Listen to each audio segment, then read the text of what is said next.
En Inglaterra, una pequeña ciudad conmemora a un rebelde religioso con una gran explosión. Mientras, en Tailandia, un prisionero de guerra busca venganza. Mientras arde su ciudad. Y en Sicilia, una casa de los horrores atormenta a una esposa infiel. Acompañadme en un viaje a estos y otros lugares legendarios, donde la gente luchaba por su libertad a toda costa. Me llamo Josh Gates. He viajado millones de kilómetros y explorado más de 100 países. La pared se está desmoronando. Se está derrumbando. Y mis destinos favoritos tienen historias increíbles que contar. Estas son las historias y secretos de esos lugares legendarios.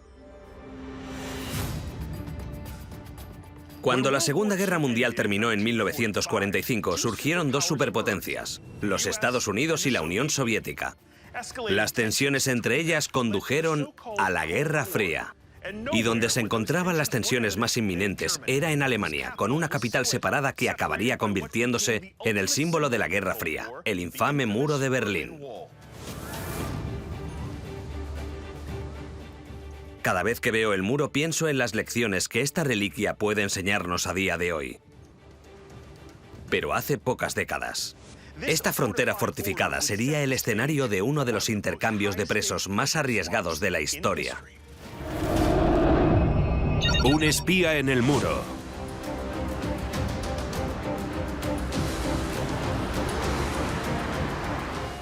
La capital de Alemania es la segunda más grande de Europa. Pero a finales de la Segunda Guerra Mundial, aunque la ciudad estaba encapsulada por la comunista República Democrática Alemana, Berlín estaba dividida en dos. Los aliados se llevaron el oeste y la Unión Soviética el este. Los soviéticos bajo Nikita Khrushchev descubrieron que necesitaban algo más que una línea trazada en un mapa para evitar que miles de oprimidos ciudadanos del este huyeran a Berlín Occidental. El 13 de agosto de 1961, los soviéticos destruyeron las carreteras que cruzaban la frontera y levantaron una pared de alambre de espino, de la noche a la mañana. Unos días después cambiaron el alambre por un muro de hormigón de 3,60 metros. Lo protegían perros, un cerco eléctrico de alto voltaje, ametralladoras y 11.000 soldados soviéticos. El movimiento entre ambos lados estaba restringido y las puertas de seguridad como el punto de control Charlie recalcan la idea de que la ciudad era un estado militar. Durante 3 décadas, más de 5.000 personas intentaron huir de Berlín Oriental.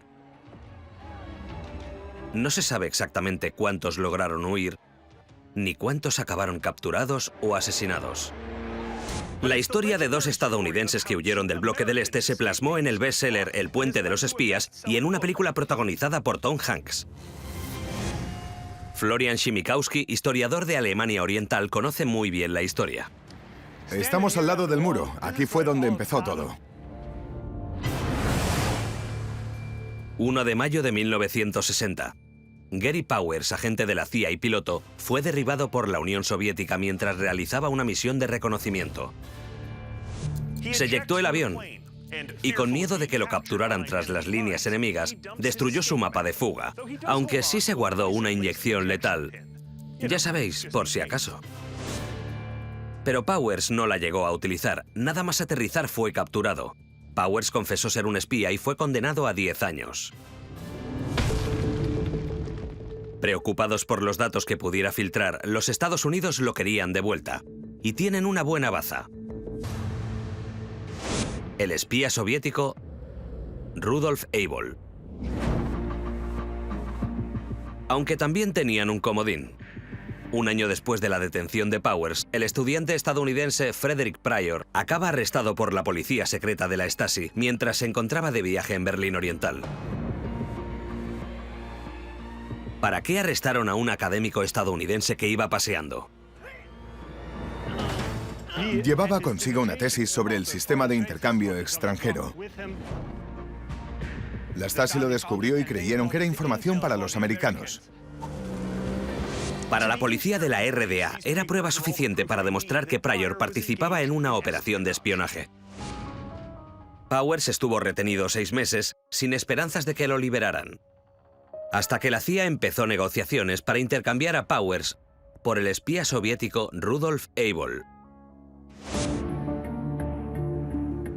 Estamos en uno de los lugares más emblemáticos de la historia de la Guerra Fría en Berlín, el punto de control Charlie. Aquí fue donde Frederick Pryor esperaba que lo pusieran en libertad. Tras una serie de negociaciones, el 10 de febrero de 1962, un inquieto Pryor apareció en el punto de control Charlie. Su liberación sería la señal para realizar el canje de prisioneros. A 24 kilómetros llevaron a Gary Powers en el lado oriental del puente Glienicke, que cruza el río Havel, mientras los agentes de la CIA escoltaron a Rudolf Abel en el lado occidental. Este es el famoso puente Glienicke, el puente de los espías.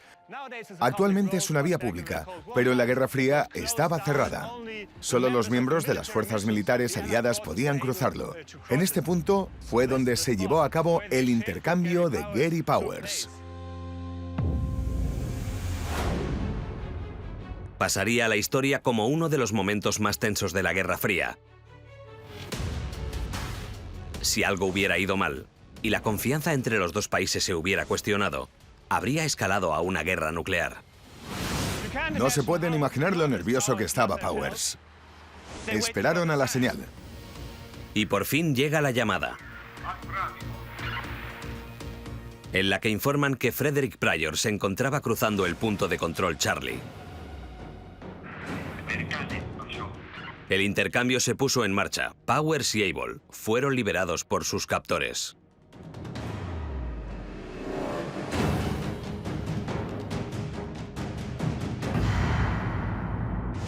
Aunque en la película esta escena se interpreta como una operación encubierta, en realidad Nikita Khrushchev y John Kennedy apoyaron el acuerdo con la esperanza de que se aliviaran tensiones nucleares. Pero un paso en falso, y quién sabe lo que habría sucedido. Por suerte, tras 28 años, los acontecimientos políticos acabaron erosionando el muro de Berlín.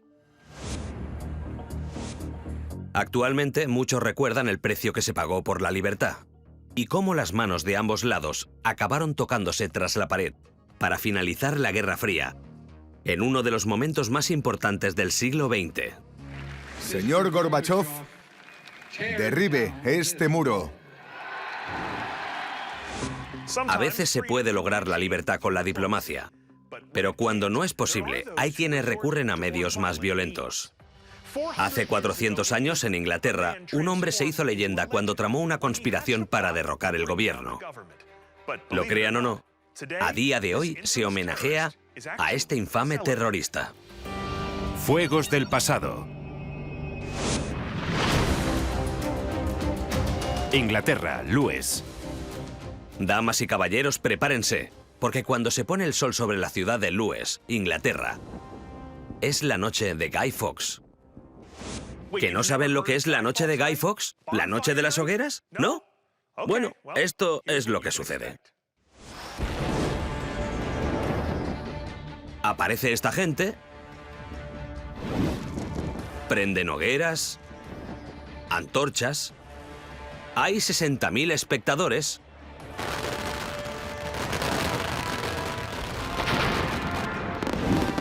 Y todo tipo de fuegos artificiales.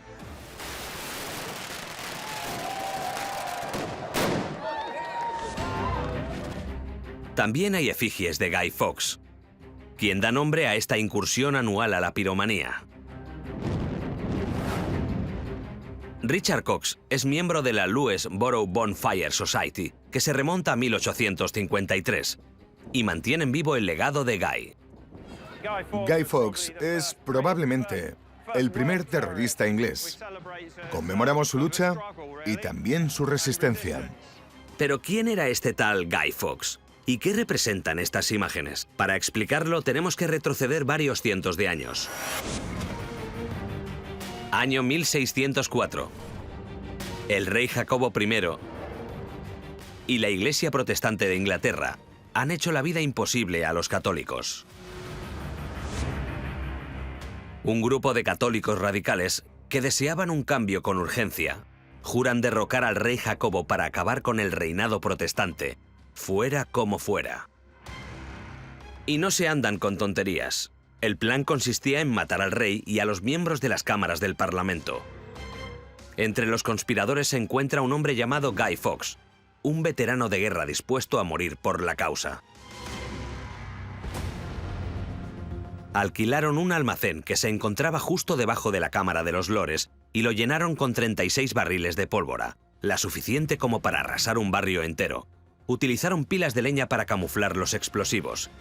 Y una vez colocada la pólvora, Fawkes se ofreció voluntario para llevar a cabo la tarea más peligrosa y crucial de la operación. Cuando se abriese la sesión del Parlamento, Fawkes encendería la mecha. El complot contra el gobierno se topa con su primer obstáculo cuando la apertura del Parlamento se retrasa por un brote de peste. Guy Fawkes dejó sin vigilancia los explosivos, esperando que el plan se mantuviera en secreto.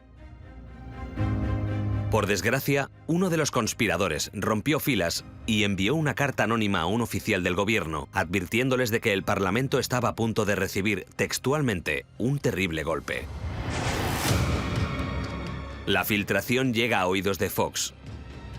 Al verse obligado para demostrar su compromiso por la causa, regresó para comprobar los barriles de pólvora. Al encontrarlos intactos, se dispuso para iniciar la detonación y dio comienzo la cuenta atrás. En 10 días el Parlamento saltaría por los aires.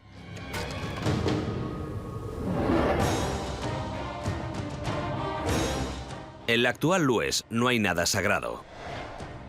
Las efigies de los altos cargos del gobierno, famosos y líderes mundiales desfilan por la ciudad en una marcha que acaba en un mar de llamas.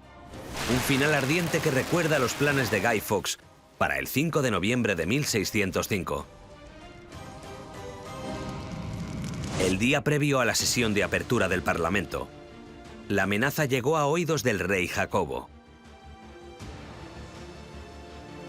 y dio orden de llevar a cabo una búsqueda. En cuestión de horas, sus hombres encontraron a Guy Fawkes en la sala bajo la Cámara de los Lores. Fawkes afirmó llamarse John Johnson y que el montón de leña que guardaba era de su maestro. Sorprendentemente se lo creyeron. Fawkes se las arregló para evadir el arresto y ya se encontraba listo para sumir a Inglaterra en el caos e incluso a cambiar el futuro del gobierno para siempre.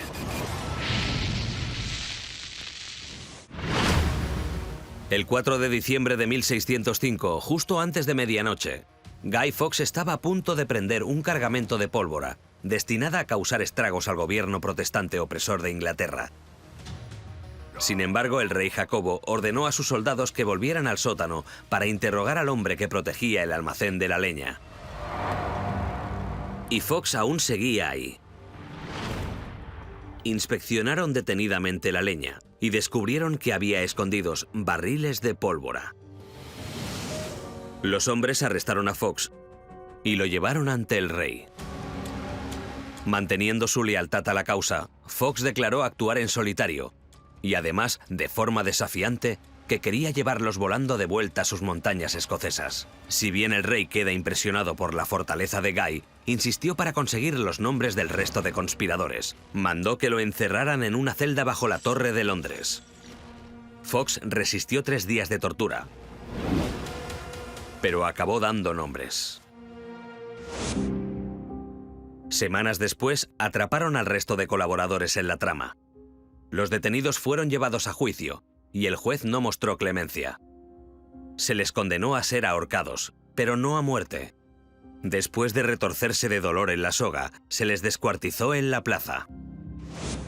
Vaya, qué fuerte. Ahorcado y descuartizado es parecido a lo que les ocurre a los pollos antes de que los frían y los sirvan en un restaurante de comida rápida. Una ejecución espantosa pensada para que la gente entendiera que eso no estaba bien. Pero según dice la leyenda, Fawkes descubrió una forma de escabullirse. Cuando le pusieron la soga al cuello, saltó de la propia horca y de esta forma se rompió el cuello y murió al instante. Así se libró de la cruel y despiadada muerte que le esperaba. Pero al rey no le bastaba.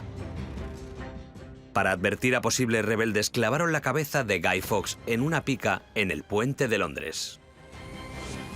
El rey decretó entonces la Ley de Cumplimiento del 5 de noviembre, una celebración anual del plan frustrado de destruir el Parlamento. En los años siguientes, los feriantes quemaron efigies del Papa y otras figuras religiosas para sostener el sentimiento anticatólico de la época. En el siglo XVIII, Guy Fawkes acabó convirtiéndose en el centro de atención cuando los niños empezaron a llevar efigies de él.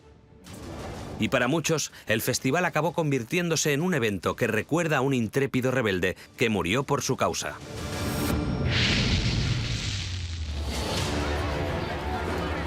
Todos adoran a un gran villano. Lo irónico del asunto es que usamos fuegos artificiales para celebrar lo que habría sucedido si no lo hubieran pillado. Si bien no consiguió derrocar al gobierno, la leyenda de Guy Fawkes sigue viva. La máscara que se asemeja a su imagen se convirtió en la cara de la libertad de expresión, como símbolo de Anonymous, activistas de la red y en la película V de Vendetta. La celebración anual Guy Fawkes en Lewes ilustra cómo una leyenda puede desdibujar los límites entre villano y víctima. A 1800 kilómetros al sureste, cerca de Palermo, Sicilia, hay una historia similar, en la que un príncipe desdeñado consigue su venganza diseñando una villa más parecida a una prisión que a un palacio. Villa de los Monstruos. Sicilia es la isla más grande del Mediterráneo. Y a pocos kilómetros de la animada capital Palermo, se encuentra Bagheria, un municipio donde los residentes más ricos de Palermo construían sus casas de vacaciones a finales del Renacimiento. Antes de que os revolváis en la envidia de las propiedades inmobiliarias, debéis de tener en cuenta que la élite de Palermo tenía que lidiar con vecinos muy molestos. Si creéis que la decoración del jardín de vuestro vecino es una afrenta contra el buen gusto, al menos es mejor que esto. Según cuenta la leyenda, estas esculturas poseyeron los terrenos de Villa Palagonia, uno de los palacios más grandiosos de la nobleza. Los habitantes de Palermo consideran que estas estatuas son monstruosidades espantosas. Pero para el hombre que las colocó aquí, surgieron del dolor y traición. A principios de 1700, el hombre que vivía en esta villa era Francesco Ferdinando Gravina. Y este soltero era un buen partido. Era un príncipe, era rico y con su propio palacio. Y tenía más títulos que una biblioteca. Y otro detalle sobre Ferdinando es que era el hombre más feo de Sicilia. El príncipe Ferdinando era tan feo que, según afirman sus contemporáneos, hasta los campesinos se mofaban de él.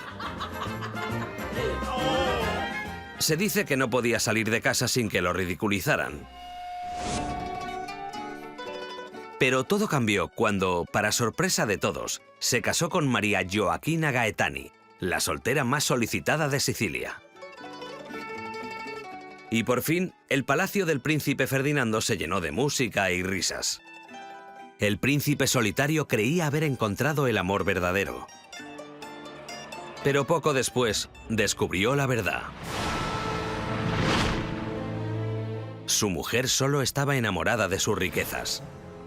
Y acabó desarrollando lo que podría denominarse problemas con la monogamia. La princesa María se escabullía frecuentemente de palacio por la noche para encontrarse con sus amantes.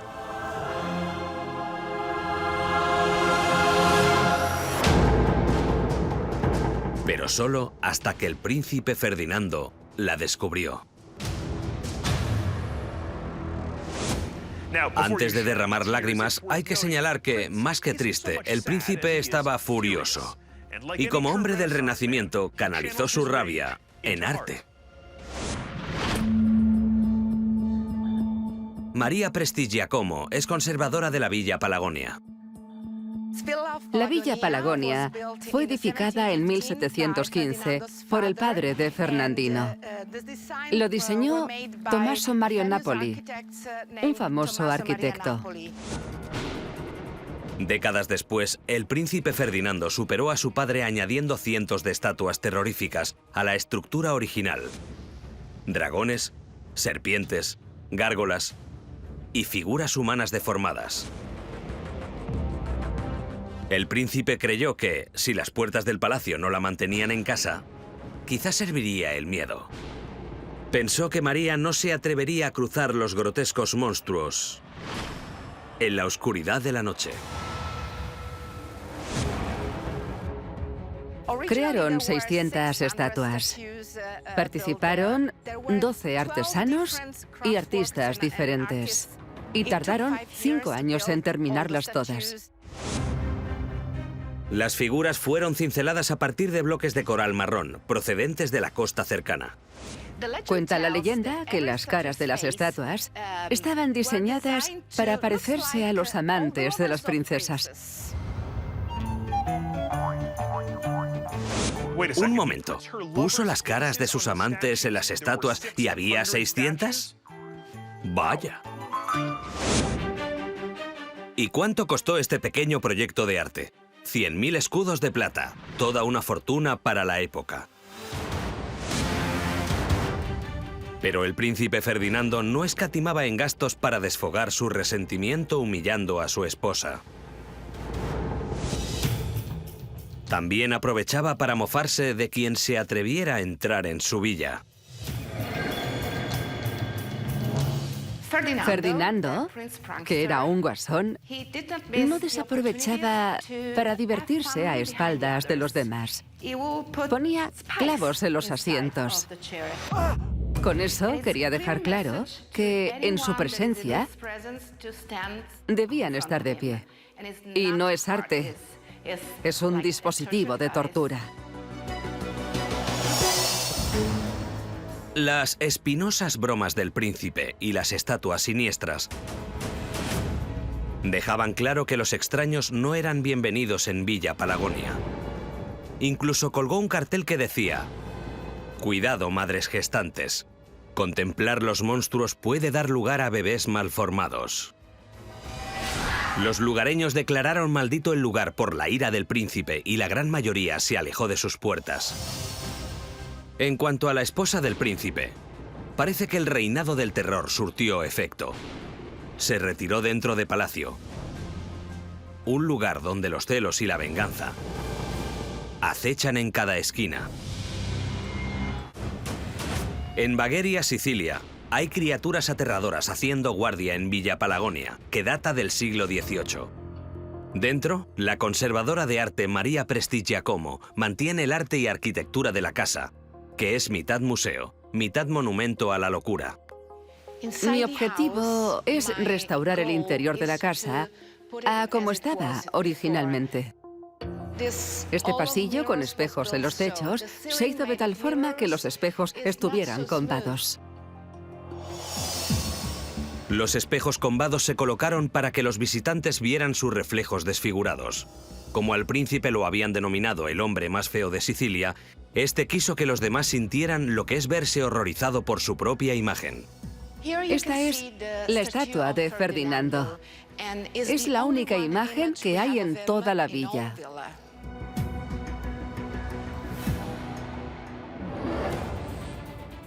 Poco se sabe de la vida que tuvieron el príncipe Ferdinando y su esposa en palacio. En el exterior, los vecinos pidieron al gobierno que destruyera las estatuas. Pero las autoridades se resistieron. Lo cual estuvo bien, porque la villa atrajo posteriormente a lumbreras como al escritor alemán Johann Wolfgang von Goethe, al surrealista André Breton y al novelista Alejandro Dumas.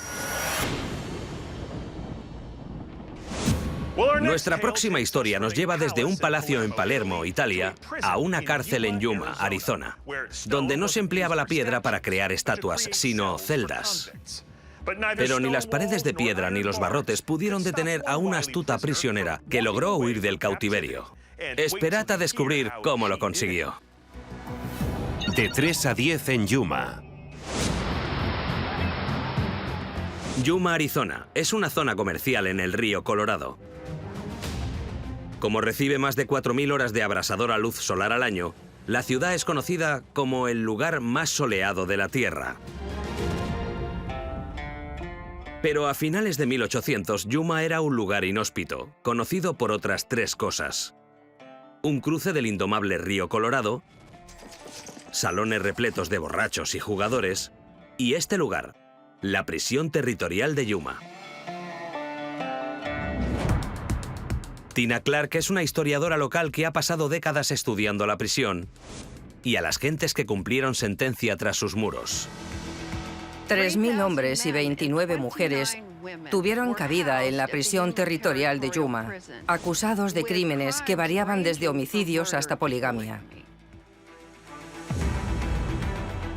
Arizona todavía no era estado cuando construyeron la prisión en 1875 y no fue el gobierno de Arizona quien la construyó. Pusieron a trabajar a los prisioneros, extrajeron piedra de la cantera, pintaron las paredes e incluso fabricaron las puertas con hierro que mandaron por el río Colorado. La prisión territorial de Yuma abrió sus puertas el 1 de julio de 1876 y se convirtió en la prisión más temida del Viejo Oeste. Los presos la denominaron agujero del infierno. El calor era insoportable. La tuberculosis proliferaba y las condiciones sanitarias dejaban mucho que desear. En una misma celda dormían 6 hombres, sin retrete, con un cubo. Y también estaba la celda oscura, donde confinaban en solitario a los que violaban las reglas.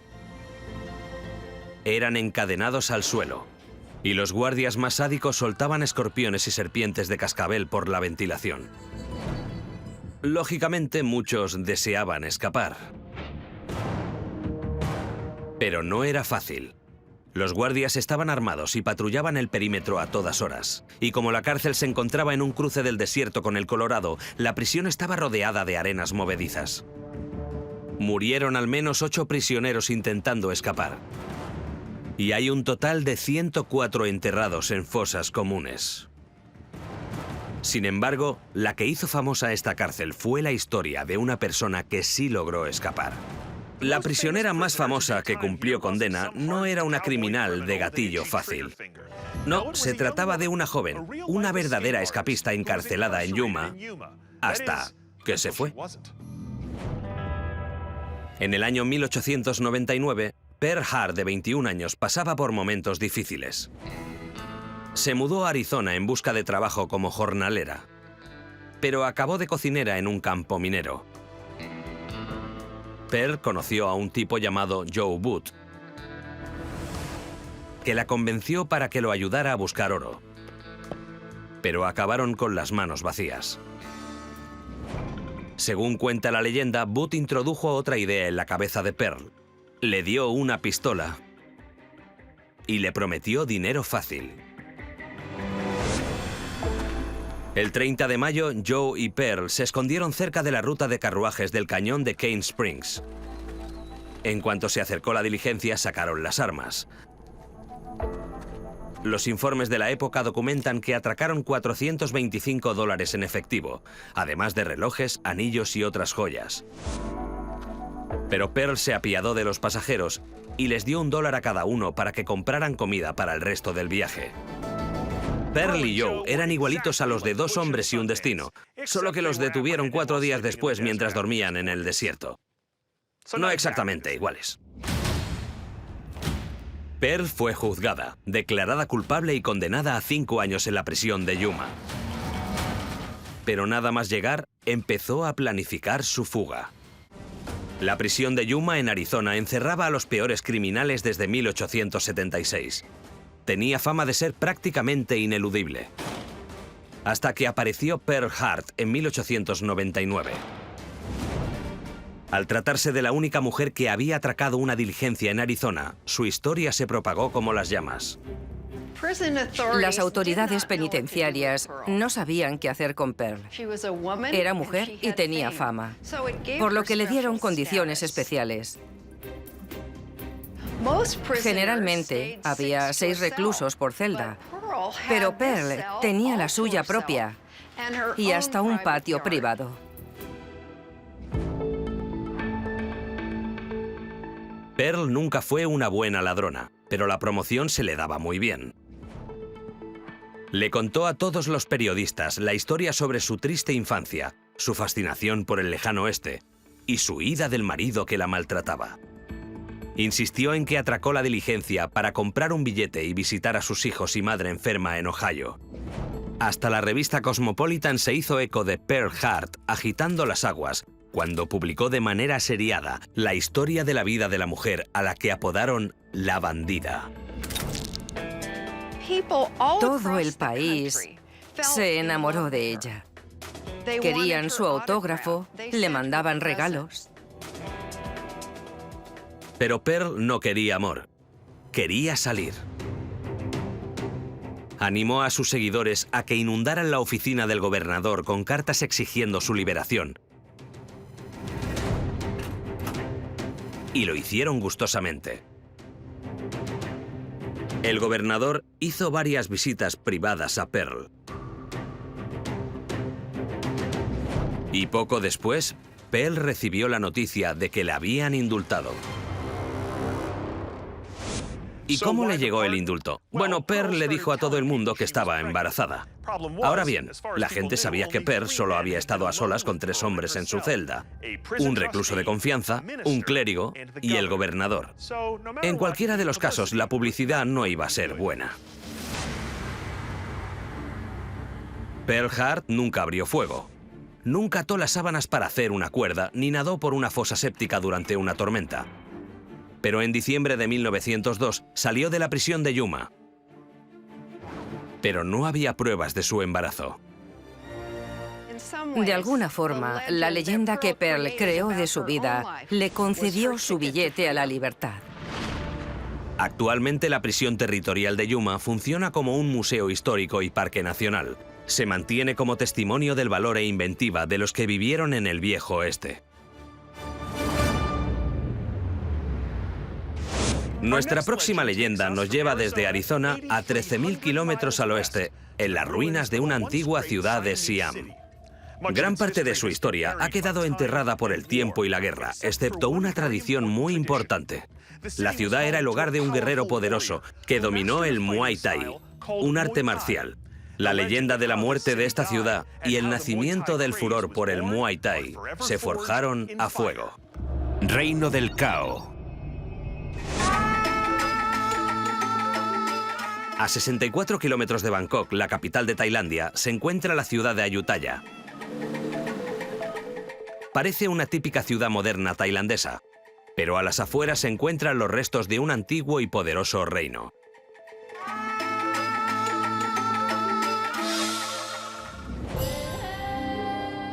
Hace 250 años, Ayutthaya era la capital de Siam, el antiguo nombre de Tailandia.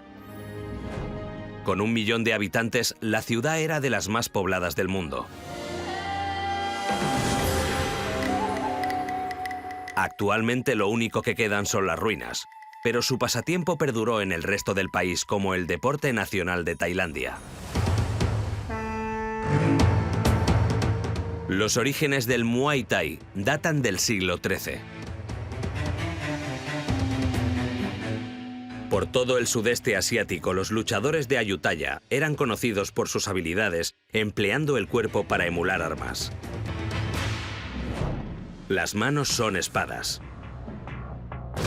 Los antebrazos escudos. Los codos son martillos. Y las rodillas golpean como hachas. Como el Muay Thai emplea estos 8 puntos de contacto, se le conoce como el arte de las 8 extremidades. Para muchos en Tailandia, el Muay Thai es una forma de vida.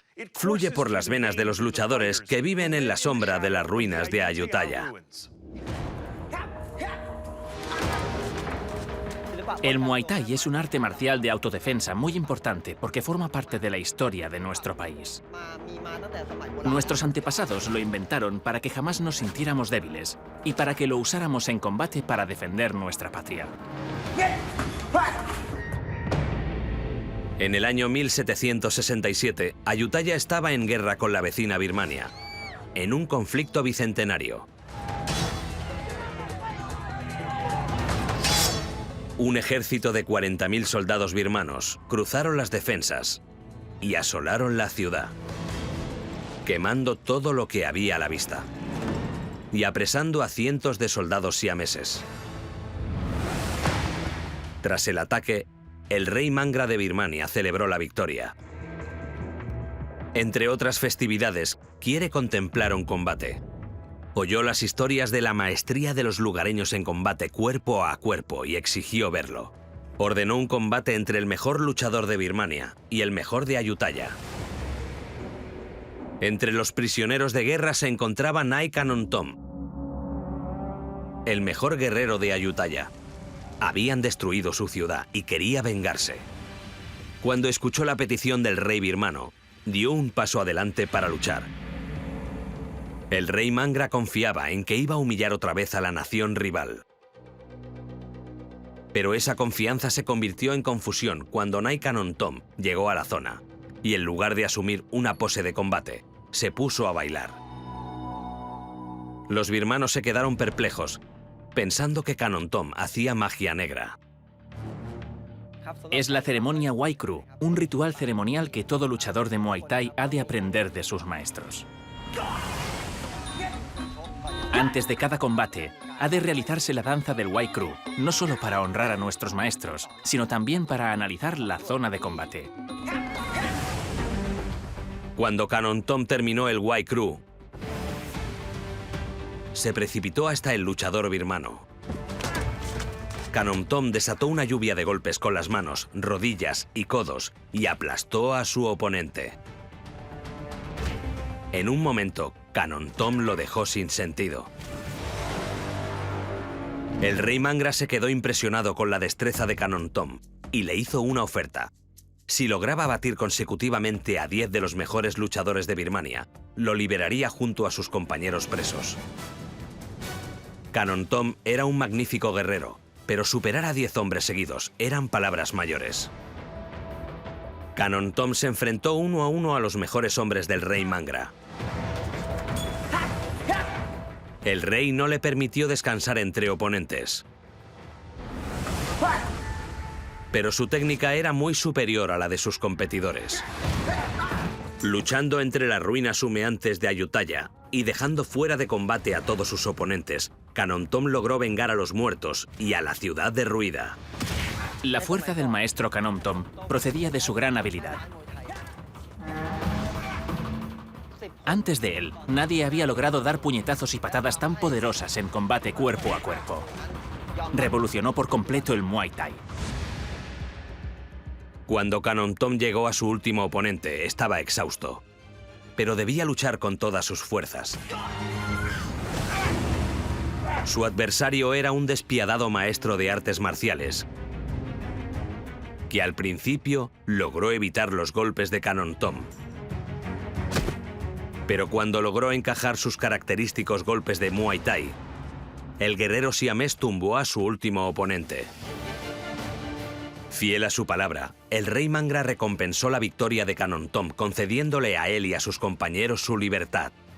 En los años que siguieron, las técnicas de Muay Thai de Kanon Tom formaron parte del entrenamiento militar de los soldados tailandeses. Nai Kanon Tom es el héroe de los tailandeses. Es el verdadero padre del Muay Thai. Para restaurar el orgullo de las gentes de Ayutthaya, la ciudad no solo celebra un festival anual para conmemorar la leyenda de Kanon Tom. Además, cada 17 de marzo se celebra la Noche del Luchador, en la que todos los estadios del país dedican combates en su honor. Sea por encarcelamiento impuesto a la fuerza o propia. La opresión tiene muchas formas, pero hay lugares que nos enseñan que nada puede contener el deseo innato de ser libre. Me llamo Josh Gates, viajen aventuradamente y les veré en el próximo programa de Lugares Legendarios.